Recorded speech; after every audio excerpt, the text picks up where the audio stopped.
Hello,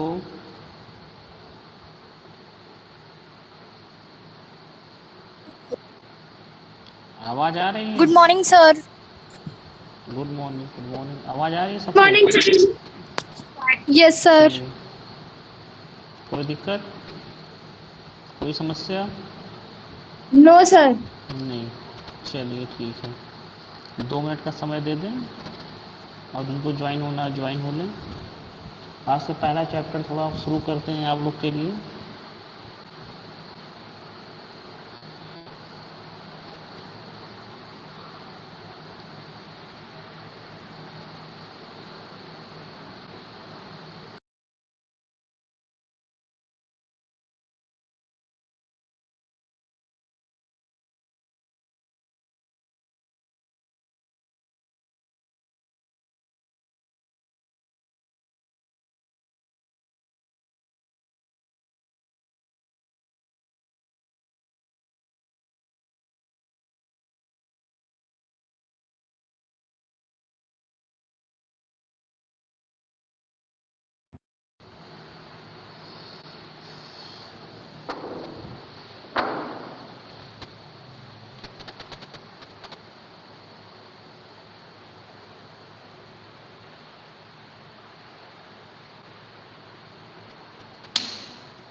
आप लोग को बोर्ड दिख रहा है? Hello, yes yes sir. Sir. चलिए।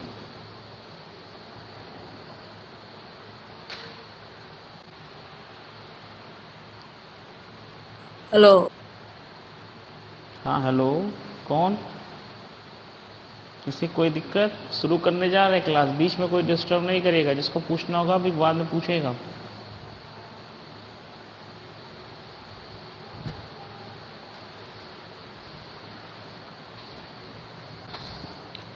तो बच्चों एक बार फिर से गुड मॉर्निंग आप लोगों को। आज हम शुरू कर रहे हैं आपकी केमिस्ट्री का first chapter, basic concept of chemistry.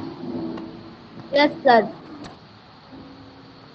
Basic concept का मतलब होता है कि आप लोग बेसिकली जो class 6, 7th, 8th, 9th, 10th में जो आप लोगों ने पढ़ा हुआ है, जो इनिशिएटिव आप सब जानते हो, उसी को थोड़ा और एक्सप्लेन करना या उसी को थोड़ा आपको रिमाइंड करा देना एज अ रिमाइंडर, ताकि अगर आपको भूल गया हो तो फिर से याद आ जाए। क्योंकि ये बड़ी बड़ी चीज़ें बच्चों को याद रहती हैं, लेकिन छोटी छोटी चीज़ें अक्सर भूल जाती हैं। तो इस चैप्टर में हम लोग ऐसे छोटी छोटी चीज़ें पढ़ेंगे, छोटे छोटे टर्म्स को पढ़ेंगे जिसको आप लोगों ने ऑलरेडी पढ़ रखा है। हो सकता है आप जानते भी हो सकता है नहीं भी जानते हो। तो इस चैप्टर में ऐसे ही कुछ टॉपिक्स, ऐसे ही कुछ टर्म्स की बात करेंगे। चले बेसिक कॉन्सेप्ट में तो सबसे पहले आता है कि केमिस्ट्री है, तो आप लोग जानते ही होंगे केमिस्ट्री की जो ओरिजिनेशन हुई थी, एक मिस्र में एक कैमी नामक शब्द से हुई थी। इसके जो फादर माने जाते हैं, father of the chemistry, that mean the Lavoisier. अगर यहाँ पे हम टॉपिक से शुरू करें तो सबसे पहला टॉपिक आता है मैटर। मैटर मैटर क्या होता है? What is the matter? Anything which occupy space, जो स्पेस ले, which have a some mass, और जिसका कुछ मास हो, that will be called is the matter. Occupy space and have some mass, that will be called as the matter. Clear? What is the matter? Matter are those which occupy space, which have a some mass, that will be called as the matter. जैसे मैं हूँ, मैंने भी इतनी सारी जगह घेर के रखी हुई है, तो मैं भी क्या हो गया? मैटर हो गया। आप लोग भी क्या हैं? आप लोग भी एक मैटर हैं। घर में जितना सामान है सब कुछ ना कुछ हमारा एक मैटर ही है। तो मैटर की बात करें तो मैटर को अगर क्लासिफाई करने चले, if you classify the matter, तो matter will be classified on the two basis. First, on its physical properties, and second its chemical behavior. अगर हम फिजिकल पॉइंट ऑफ व्यू से चलें तो फिजिकल पॉइंट ऑफ व्यू से metal कैसा होता है, कैसा दिखता है, कलर क्या होता है, on this basis, on the physical point of view, matter will be classified into the three category mainly. That will be the solid, liquid and gas. क्या क्या है भाई? Solid, liquid and gas. इसके अलावा भी दो आपकी और पाई जाती है जिसको आप लोग नाम लोगों ने सुना होगा. सॉलिड लिक्विड के बीच में पाई जाती है, that will be the plasma. And fifth state are that is the Bose Einstein state. Bose Einstein state आप लोगों ने नाम सुना भी होगा. लेकिन कॉमनली अगर बात करें, मेन बात करें तो छोटे छोटे बच्चे भी जानते हैं कि matter will be exist in A mainly three form. That will be the solid, liquid and gas. बात करें सॉलिड, लिक्विड, गैस की तो सॉलिड्स में क्या होता है? इन्हें सॉलिड्स मॉलिक्यूल्स वाले मॉलिक्यूल्स है. Molecules are closely pack. Molecule बहुत पास होते हैं, बहुत ही क्लोजली पैक होते हैं. That will be called as the solid.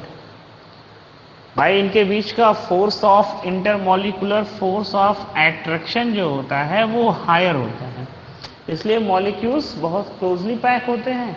Due to the close packing इनके बीच का intermolecular force of attraction, that state are called in the solid state. Second आता है लिक्विड स्टेट. ये जो फोर्स ऑफ एट्रैक्शन है थोड़ा कम हो जाए, मतलब इनके बीच का डिस्टेंस थोड़ा बढ़ जाए in the comparison to the solids. If the intermolecular force of attraction is lesser and intermolecular space is higher in comparison to the solids, that will be called the liquid. by intermolecular space बढ़ गया तो क्या कहलाएगा? Condition का बीच में कोई force of attraction लगे ही ना, नेग्लेजिबल हो जाए. Negligible, no force of attraction means intermolecular force of attraction is negligible. That will be called is the gas. Yes. पता है आप सभी को सॉलिड क्या होता है? Molecules are the closely packed. Liquid क्या है? Molecules are the loosely packed. Gas क्या होता है? In the gas stage there is a no force of attraction between the molecules, मतलब मॉलिक्यूल बहुत दूर दूर फैल जाए. That stage are called is the gas stage. एक सिंपल से एग्जांपल में अगर आप समझ लिया जाए तो एग्जांपल हम लोग एक कॉमन एग्जांपल ले लें, जनरल एग्जांपल ले लें. जैसे ये मान लिया आपका स्कूल है. सही बच्चों को दिखाई पड़ रहा है ना? Hello, Yes, sir. सभी बच्चों को विजिबिलिटी है ना? क्लियर, वॉइस भी क्लियर है कि कोई प्रॉब्लम आ रही है? No sir. Yes, sir. Sir, चलिए मान लीजिए आपका स्कूल है. स्कूल में देखते हैं कई सारे कमरे होते हैं कि नहीं? जिनको आप लोग अपना क्या बोल देते हो? क्लासरूम बोल देते हो कि ये मेरा क्लासरूम है. मान लिया एसी में बैठे हैं आप लोग, पढ़ रहे हैं क्लास. ये आपका 11th A है, ये आपका 11th B है, दोनों क्लास के बच्चे जुड़े हुए हैं. क्लियर?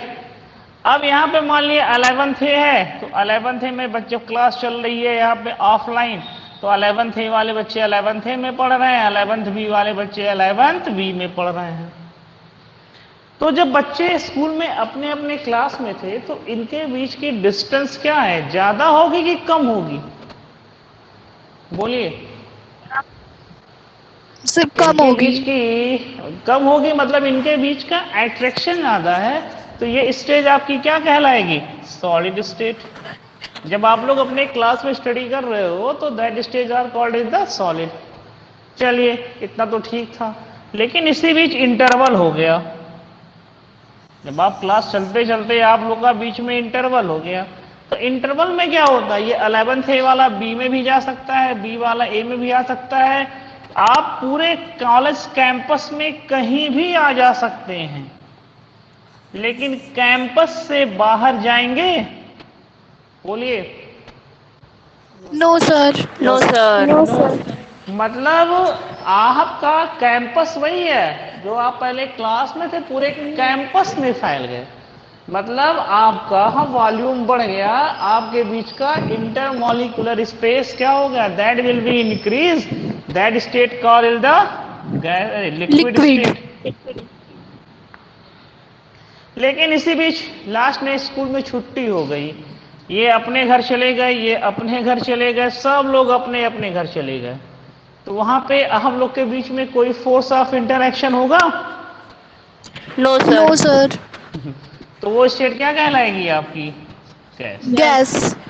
गैस। कहने का Yes. मतलब एक जनरल एग्जांपल मैंने ले लिया है। आप स्कूल में आए अगर आप लोग, और आप लोगों ने स्कूल में क्लास अटेंड की, आप क्लास में पढ़ रहे हो, that will be called in the your solid stage. लेकिन जैसे ही इंटरवल हुआ, घूमने लगे पूरे स्कूल में, स्टेट आपकी क्या कहलाएगी? Liquid state. लेकिन जब Liquid. छुट्टी हो गई, सब लोग अपने अपने घर चले गए, there is no force of interaction, that will be called in the gas state. Gas. Clear?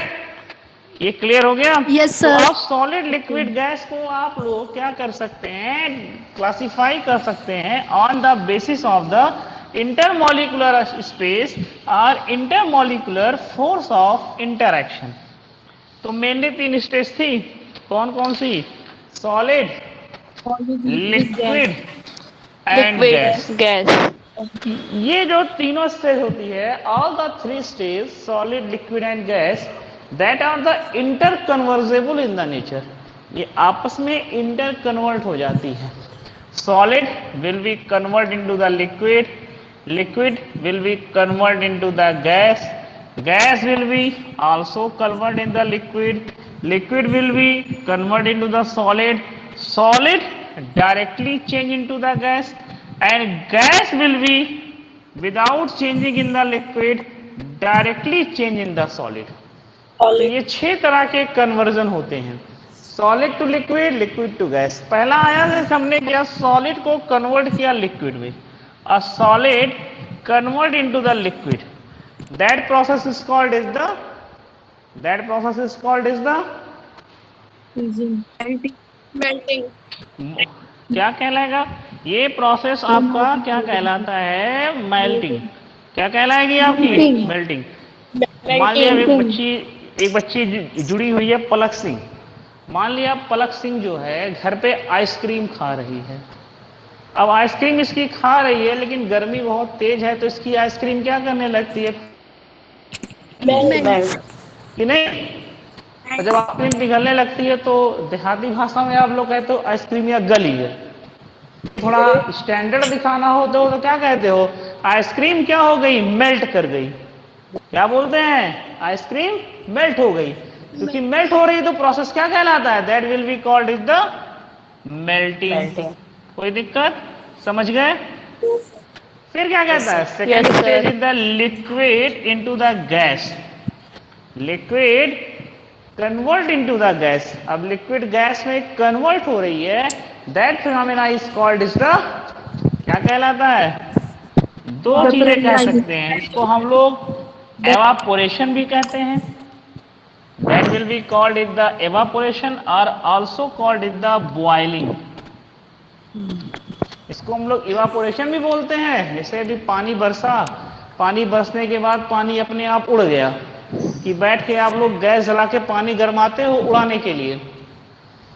जब बारिश हो जाती है तो बारिश होने के बाद क्या करते हो? गैस पे पानी भर भर के गर्म करते हो कि पानी उड़ जाए, कि पानी अपने आप उड़ जाता है?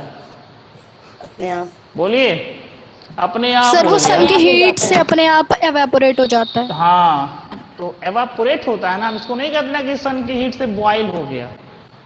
तो एवापोरेशन और बॉइलिंग दोनों प्रोसेस क्या है? Liquid to convert into the gas. But difference क्या है? Evaporation does not need a temperature, इसके लिए कोई टेम्परेचर की नीड नहीं होती। But for the boiling there is a need of the certain temperature. इससे कम टेम्परेचर पे बॉइलिंग होगी नहीं। जैसे आप वाटर है, वाटर को वेपर में कन्वर्ट कब होगा? जब वाटर का 100 degree temperature 100 Celsius. Degree Celsius. तो पहला difference, for the boiling there is a need of certain temperature. Boiling के लिए you have needed a temperature, but for the evaporation you will be does not need the temperature. दूसरे difference की हम लोग अगर बात करें, तो बात करें अगर दूसरे डिफरेंस की, तो एक बच्ची मैं देख रहा हूं जुड़ी हुई है, अंशिका यादव। तो इवापोरेशन अगर देखा जाए तो अंशिका यादव है ना लाइन पे? Hello, sir. अंशिका यादव हैं? Yes sir. चलो बच्ची ये बताओ, घर में जो है कपड़ा वपड़ा साफ करती हो कि नहीं? Yes sir. अच्छा, कपड़े को जाकर जब धूप में फैला देते हो, उसके बाद भी यस जाकर सर। बार बार कपड़े को पलटते क्यों रहते हो? या घर सर पे क्योंकि गेहूं फैला, बोलो। सर क्योंकि इवेपोरेशन फूड फैक्टर्स पे डिपेंड करता है, मतलब स्पेस जितना ही ज्यादा रहेगा इवेपोरेशन का प्रोसेस उतना ही जल्दी होता है। Very good. और तो मतलब कपड़ा और जैसे पहले फैलाई, एक मिनट, जैसे कपड़ा पहले फैलाई थी तो बाद में उस कपड़े को और फैला देती हो कि उसका स्पेस और बढ़ जाए, उसको आप मतलब पलट देते हो जाकर ना। Yes sir. सर उससे वाटर जो है वो इवेपोरेट हो जाए, इसलिए हम लोग करते हैं ऐसा। इवापोरेट हो जाए, तो क्यों इवापोरेट हो जाए? बिकॉज आप क्या करते हो, जो दूसरी साइड नीचे की तरफ है उसको भी आप ऊपर कर देते हो। इसका मतलब इवापोरेशन एक सरफेस फिनोमेना है। इवापोरेशन क्या होता है? It is a surface phenomena, but boiling is a bulk phenomena. Bulk, surface और बल्क, ये आप जानते हैं कि नहीं? ये आप जानते हैं कि नहीं बताइए, सरफेस और बल्क? No sir. देखिए, देखिए दो चीजें होती हैं। कोई सब्सटेंस है, जब तक कोई सब्सटेंस सरफेस पे है, केवल सरफेस पे हो, तो ये कहलाता है सरफेस फिनोमेना। और सरफेस से होके अंदर की तरफ चला गया तो वो कहलाता है आपका bulk phenomena. Surface phenomena and it is the bulk phenomena. अगर सरफेस पे कोई चीज है तो ये प्रोसेस कहलाती है, that will be called in the adsorption. क्या कहलाता है? एडजॉर्प्शन। और बल्क में है तो that will be called in the absorption. दो चीजें होती हैं, adsorption and absorption. If process occur at the surface, evaporation surface कराता है, और यहाँ पे बल्क में है तो यहाँ पे एब्जॉर्प्शन होना है, हीट को एब्जॉर्ब करेगी तब कन्वर्ट होगी। तो ये आपका एड्जॉर्प्शन और एब्जॉर्प्शन, दो चीजें और जान लीजिए। यहाँ पे कोई सब्सटेंस सरफेस पे है तो क्या कहलाएगी? एड्जॉर्प्शन। ये चॉक देखिए मेरे हाथ पे है, तभी मेरे हाथ के सरफेस पे है, तो ये क्या कहलाएगी आपकी? बोलिए। एड्जॉर्प्शन। लेकिन ये अंदर चली गई, अब अंदर हो गया तो क्या कहलाएगा? एब्जॉर्प्शन। अब क्या हुआ? Absorption. मैं बहुत सिंपल सा एग्जांपल बच्चों को देता हूँ।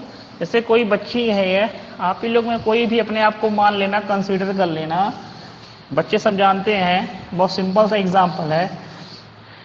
किसी बच्चे की मान ली अगर नाक वाक बह रही होगी, जुकाम वुकाम हुआ होगा, तो जब तक वो नाक बहते हुए बाहर की तरफ है तब तक क्या है?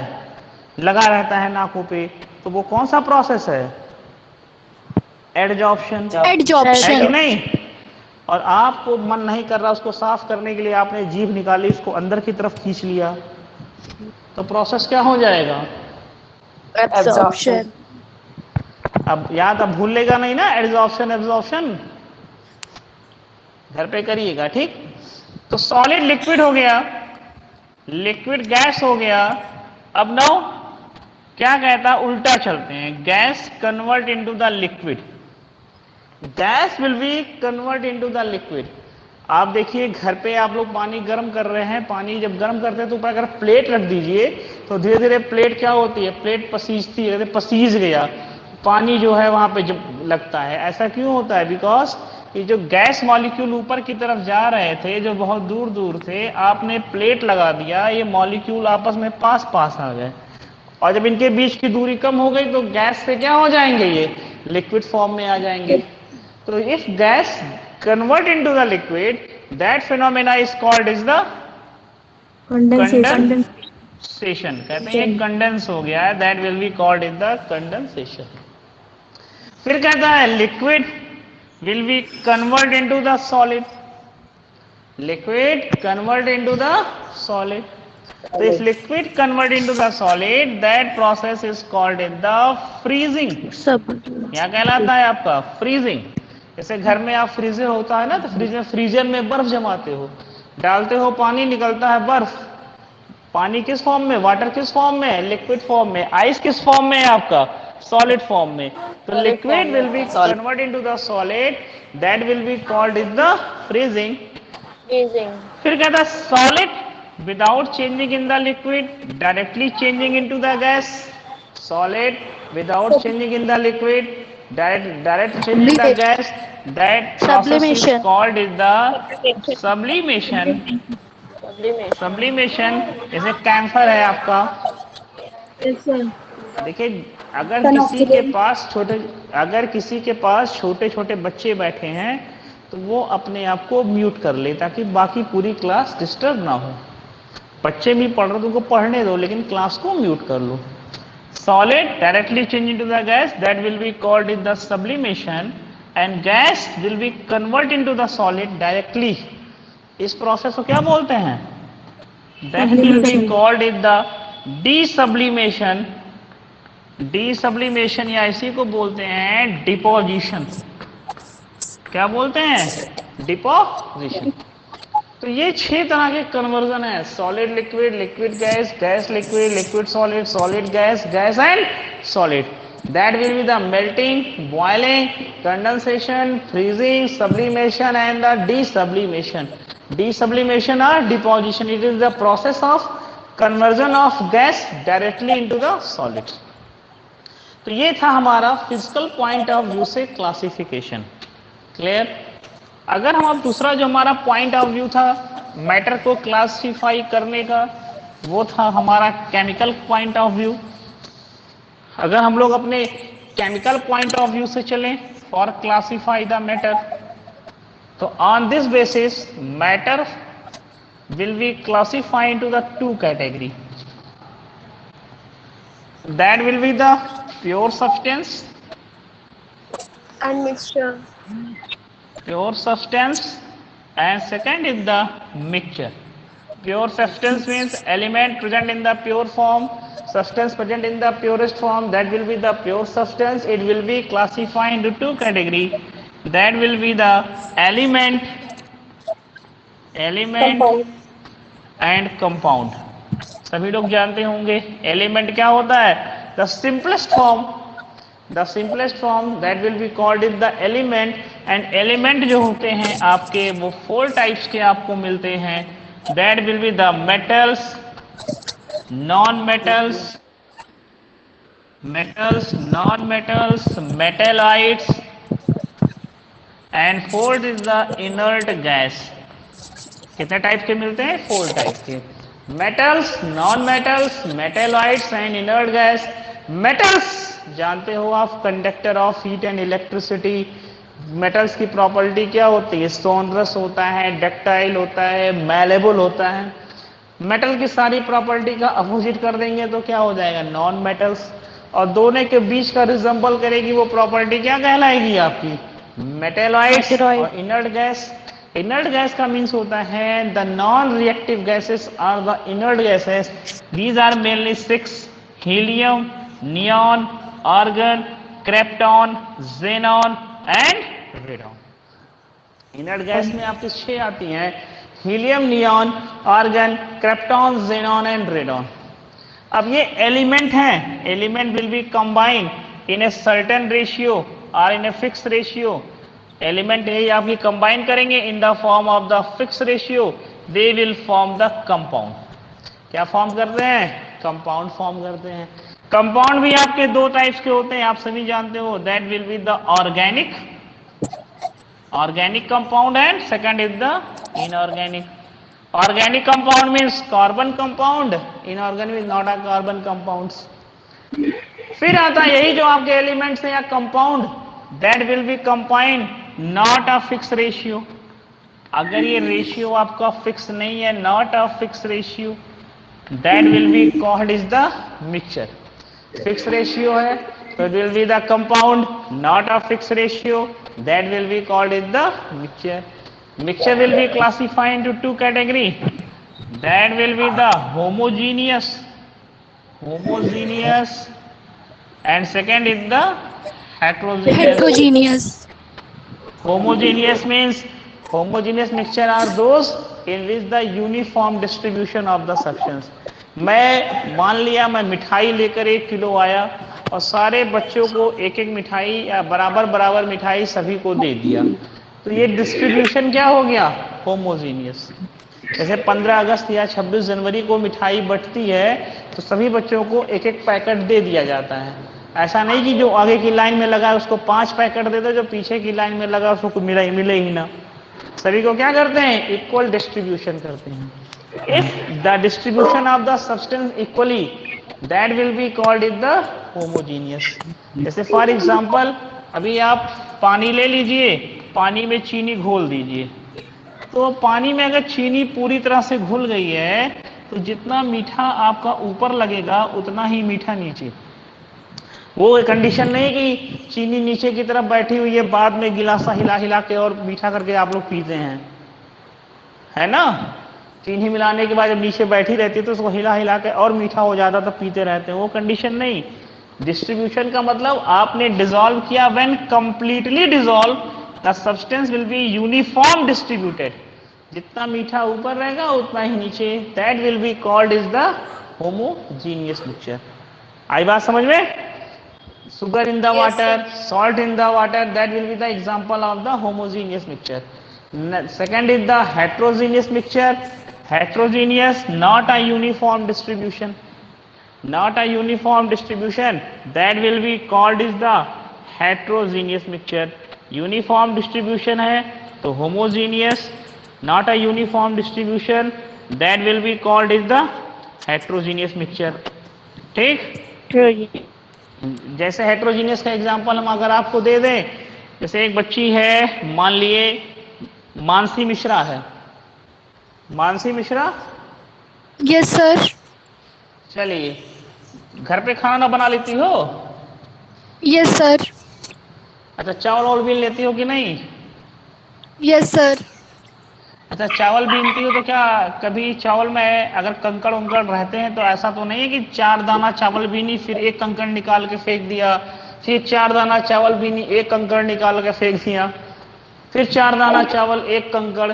क्या आपका जो डिस्ट्रीब्यूशन ऑफ द कंकड़ है इन चावल, क्या इस तरह से होता है? No sir. तो वो डिस्ट्रीब्यूशन क्या होगा? यूनिफॉर्म है कि not a uniform distribution? Sir not a uniform distribution. तो वो आपके चावल जो हैं, चावल में जो कंकड़ गिरे हुए हैं, पत्थर गिरे हुए हैं, वो मिक्सचर कैसा है? होमोजीनियस है कि हेट्रोजीनियस है? हेट्रोजीनियस। Very good.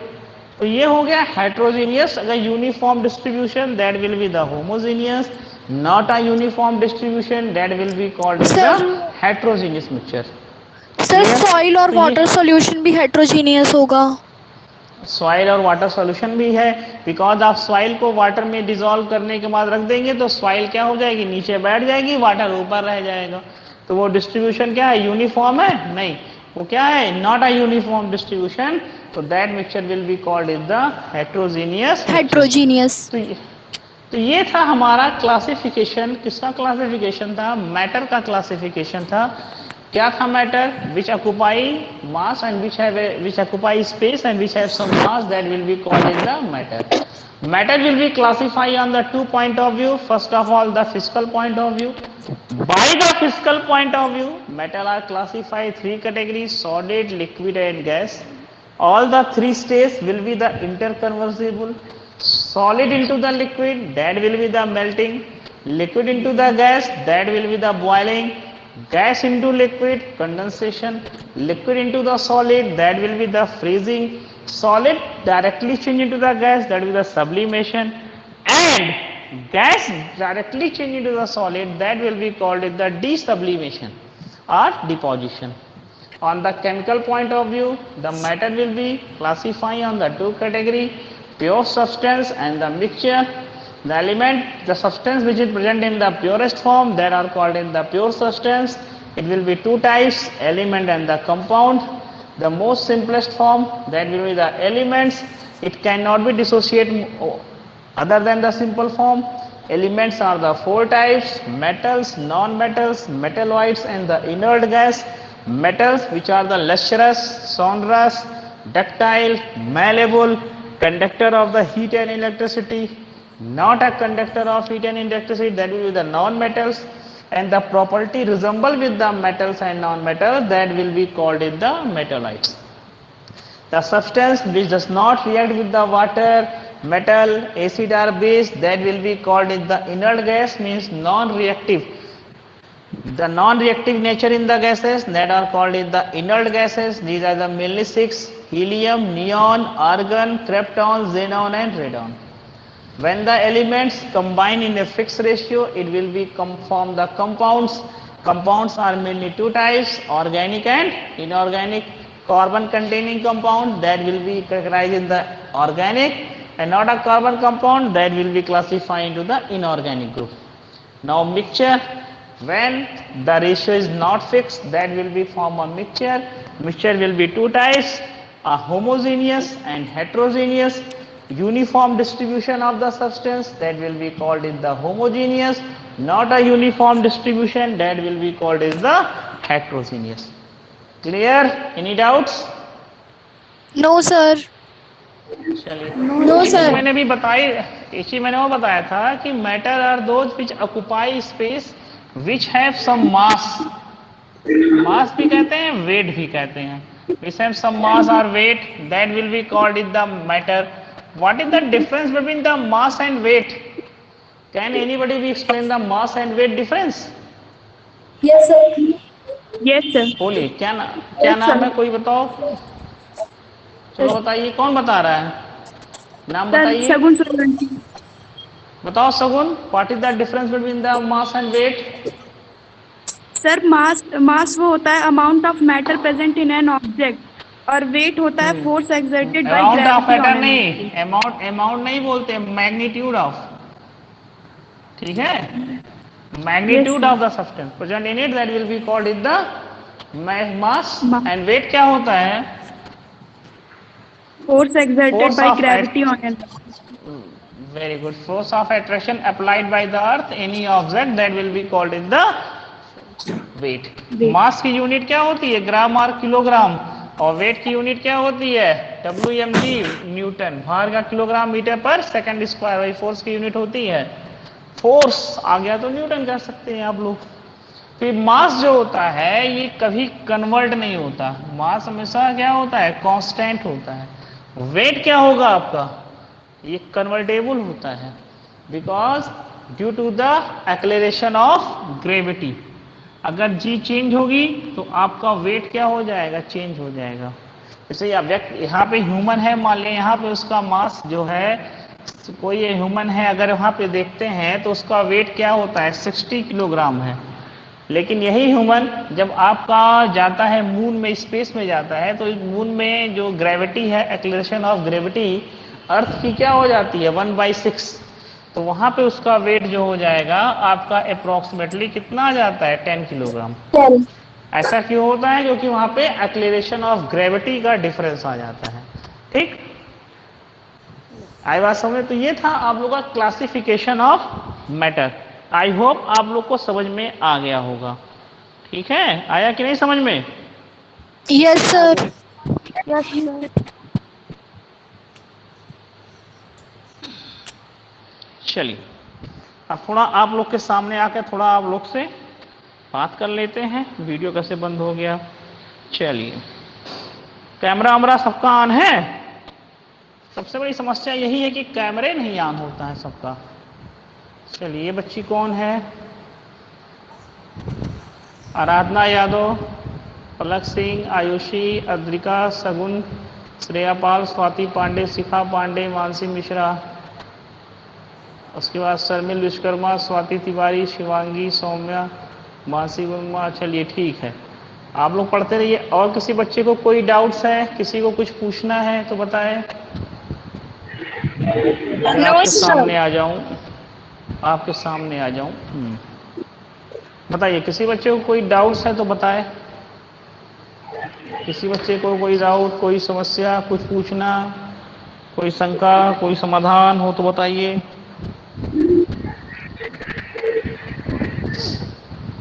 और पहली चीज, दूसरी चीज ये बता लीजिए, आप लोग जब पढ़ने बैठिए तो अपना अपना कैमरा जरूर ऑन कर लिया करिए। ठीक, आई बात समझ में? कौन सा बच्चा कितनी देर क्लास लेगा सारा रिकॉर्ड आ जाता है, किसने किसने क्लास ली, कितनी देर तक क्लास ली, इसका अटेंडेंस क्या है, सारी इंफॉर्मेशन मिल जाती है। इस ऐप पे सब कुछ पता चल जाता है।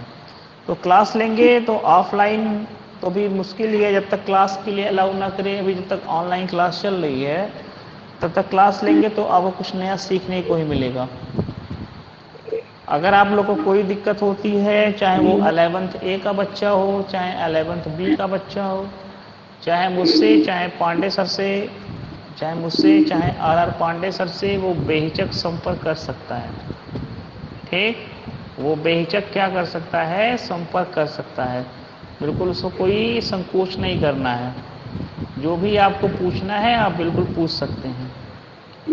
ठीक है, कोई डाउट्स हो तो आप बिल्कुल उसमें कोई हिचक नहीं, आप लोग बेआराम से पूछ लिया करिए। और किसी बच्चे को कोई प्रॉब्लम, कोई समस्या हो बताइए। आज आपका पहला क्लास था इसलिए बहुत लंबा क्लास को नहीं लेंगे हम, थोड़ा बहुत इंट्रोडक्शन, कोई थोड़ा बहुत आप लोग को इंट्रोडक्शन दे दें। ये देखिए एक लोग अभी मैसेज कर,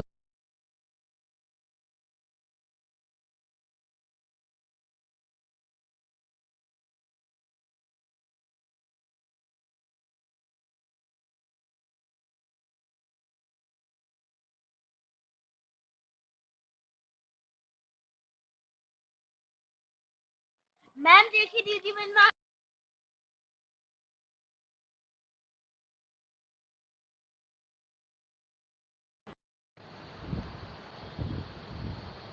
एक लोग का भी मैसेज आ रहा है, सर क्लास स्टार्ट करिए क्लास खत्म होने के बाद। ऐसे ऐसे वीरांगनाएं हैं, तो क्लास ओवर की जाए, बोलिए। Yes sir. चलिए जाइए, जाइए आराम करिए, कुछ खाइए पीजिए। Have a nice day, thank you to all of you.